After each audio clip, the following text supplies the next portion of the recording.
Michigan. Okay, this is a little bit scary. This is like Texas Chainsaw Massacre. All right. Wow.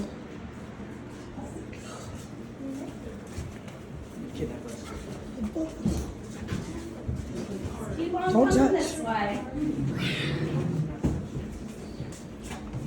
I'll raise you $1. I've seen these videos before. You should say snag your husband. This is so Get over here. You're in the. There's a piano. I am not going to play it. That's cute. She's locking us in. I'm just kidding. All right.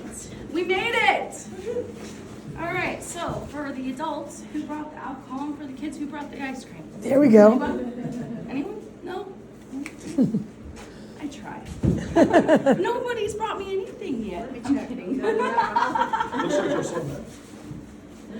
All right. Well, welcome to the Sporting Eagle Saloon Bar. That's the room we're in. Now, those tickets that Christy gave you guys, there is a small portion on your ticket that says to fill things out that you don't need to fill out. Just rip those parts off. This one, I'm going to say somewhere between 1930 and 1950. Christy up at the office would know for sure. I'm kind of new, so I'm still asking questions and stuff. But I will try to answer them to the best of my ability. All right, so we're gonna go this way.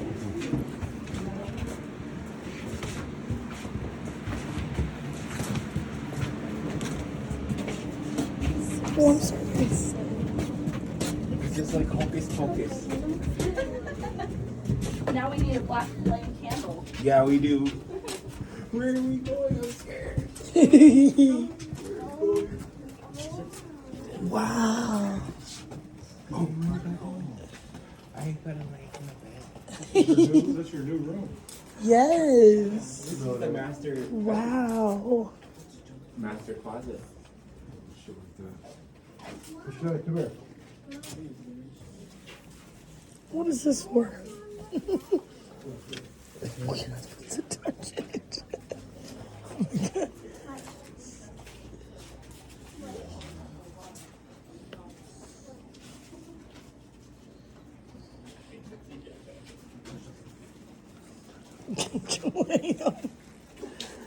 This is a chest. Look at the chest. All right. So when the Chinese came to work on the railroads for Havre, they weren't very welcome, so they needed to find a safe place to stay. Somehow they ended up making their way down here, and this room became their safe house at that point. They did end up discovering some passageways and turning some of the rooms into their own personal opium dens. But around 1910, this place did become a bordello. So people would be able to come in here and pay to play card games with all the rest of the people that were in this room. What exactly is a bordello? Oh, we're up Or to the beef Bordella. market. Underneath?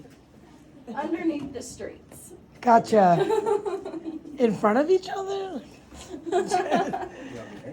All right. So the numbers that you do see on the wall are all original to the bordello.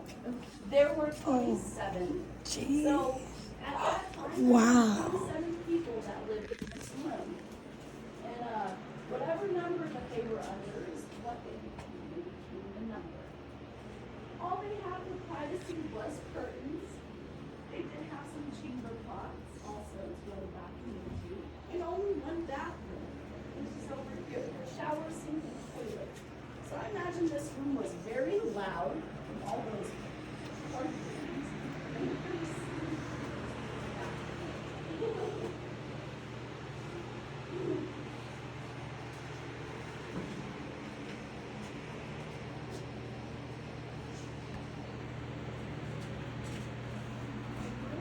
There's a fish here.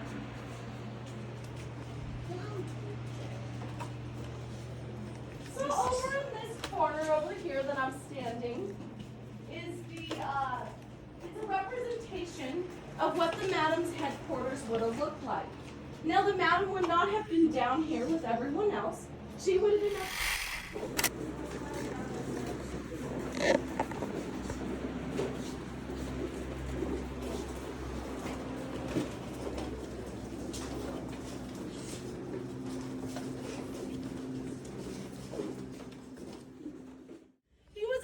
Successful businessman along with his wife Lillian, who could be seen in the picture on the wall here below the deer head. This man had his hand in all kinds of businesses. He owned things like cattle ranches, bars, bordellos, including the bordello that we just went through. That was one of his. Above this spot used to lay the Mint Bar Saloon. And Shorty owned that bar, and it was one of the fanciest in all the state of Montana. And up on the wall here, there are two pictures of Shorty's Mint Bar Saloon. We do have his original mahogany panels along this wall here from his bar. And we do have two of his chandeliers. Does he have a book? No, he didn't have a pet. Oh. Yeah. Yeah, that's where he'd spit stuff out. It's kind of gross. These were two of his original chandeliers. Yes. Yep. And where did they come from? His bar. His bar. Yeah, it's an bar that used to be up Was there. there any more, or is this just the last two? I'm not sure if there was any more. I just knew that we had his original mahogany panels and two of his chandeliers. That's all I know. So that's what I have. Mahogany and chandelier, you can't go wrong. This man had really good taste, I tell you. Really good taste. So now above this spot lays the Palace Bar. So there was a lady that was asking me about the Palace Bar, the original place in the underground here. Those stairs Is were there not a blocked off then. A secret passage from his office to the bar at the palace? It's just It the was stairs right around the stairs. corner. Those stairs that are blocked off just right here. I'll BRB. I'll be right back. But yeah, so up above now is the Palace Bar, and they do still have Shorty's back bar up there. It is one of the oldest and longest out here, and it's really quite something to see. What year was that, Jill? 1908. Came from, or it was from Chinook. This is my first time in Havre. No, They gave us a little pamphlet when you go upstairs to the palace. You gotta go. They have a little postcard and it has all the she gave me dates. a A little postcard is cute. It came from Chinook and then Yeah. somewhere, I don't know. So what came from Chinook? The bar back. The bar back. So his bar back came from Chinook. Yeah, that read what it. we're saying? I think so. There we go. Read it. So I'm learning new things every day. I'm only just a shy of a month old with Havre beneath the streets, by the It's way. okay. Yeah, And you're I'm doing- new to Havre. I just moved here this past Christmas. So are we. This is my first time in Havre, Montana. Wow, that's awesome. And yeah, dude, look at that. Was it 1908? And all of the booze that was in the establishment. And he got rid of the license, but he didn't get rid of all the alcohol. So his front door was one of those swing doors. I don't remember what they're called. They Oh, swung like- around. Revolving door? Yeah, they would just twirl around. So within that, he would hide his booze. That's where he would put it. And then he found another hidden compartment up in the roof of his establishment where he hid even more alcohol up there. And he would ask people to come by after midnight to drink with him, and they would. And he never got caught. He got away with it. And he did this to a couple of his businesses, a couple of his establishments, and he'd just get away with it. He had also met in his life once Al Capone. Now, it didn't specify what exactly they met about, but if I had to guess, it probably has to do with the rum running days. He was also very, very good friends with Long George as well. There is a picture of him and Long George here together in the office. It's right behind these lovely ladies here. Up on the wall below the antlers, the man that's short to the right is Shorty, and the man that is riding on the steer is Long George. So Long and Shorty hung out together. Yes, and they also did. And they were both rum runners, so I'm sure they had even more to talk about also. Special picture. What does that even mean?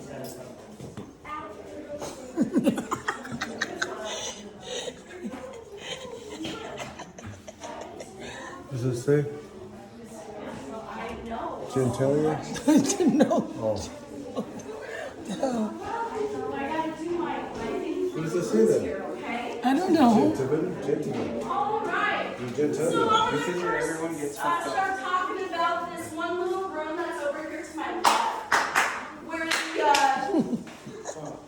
whatchamacallit screen door. So this room here is in honor to Mr. Jim Shawley. He came to Havre in 1904 with a bag on his shoulder. He would walk up and down the streets of Havre, selling out of his bag tamales. He was known as Hot Tamale Jim, and people of Havre in those days would tell you that his tamales were legendary. Later on down the years, he did open up his first kitchen, named it Tamale Jim's Kitchen, where he did end up selling some of his tamales. Later on after that, Is this a bomb? years, he opened up his second restaurant and named it the Silver Grill, and of course, he brought the tamales with him there too. This big room here is called Boone's Drugstore. The display cases and parts of the medications came from Livingston, Montana, where they have been in storage since 1917. Mr. Boone's did serve several terms as a city treasurer. He later then moved his store across the street to where Master Sports is today. Later on, a few years, he changed the name to Havre Drugs. A few years after that, he left it to Mr. and Mrs. Gerard Caseman. And then unfortunately, Havre Drugs was destroyed in a fire Memorial Day of 1943.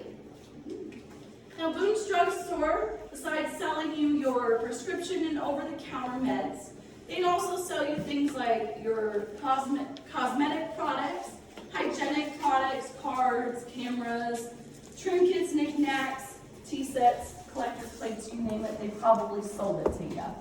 But they also did cater to your pets. So over here where you see the prescription sign, right below it, this whole display case here is full of pet medications. It was also very common for the drugstore to have a soda fountain ice cream bar in it as well. I really wish they'd bring more of these back. They were super fun, super good. And like, I don't care how old you are, like who doesn't